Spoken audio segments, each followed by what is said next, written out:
The key fob not detected error in GMC Acadia vehicles from 2017 to 2020 is a common issue with the passive entry system that allows keyless operation. Start diagnosis by checking the key fob's CR2032 battery, which is a 3 volts lithium battery that powers the fob.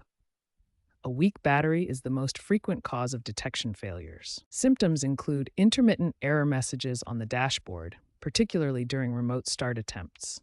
The system may fail to recognize the fob inconsistently. If the battery is not the issue, examine the RF hub and antennas. The RF hub amplifies signals and is located in the driver's side rear quarter panel or under the dash.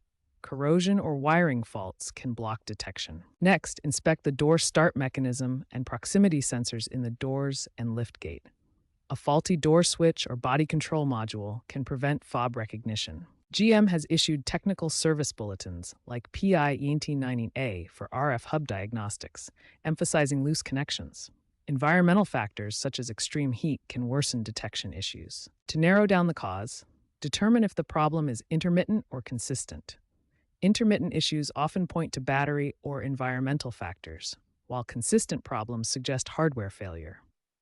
Start with simple DIY fixes. Replace the CR2032 battery in the key fob, as it can degrade after 2 to 3 years, causing weak signals. Online tutorials often demonstrate this procedure. Next, clean RF hub connectors with dielectric grease to prevent corrosion, especially in humid environments. This can resolve detection issues. If DIY attempts fail, seek professional solutions.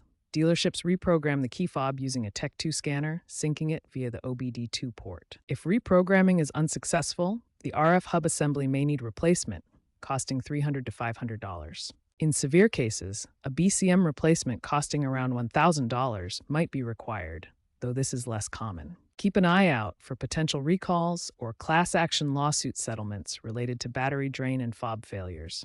Trends include using aftermarket RF boosters or third-party apps for reprogramming in the future. Repair costs average around $250, with many fixes involving battery replacement or reprogramming. Remember to check your work by ensuring all doors and the liftgate correctly detect the key.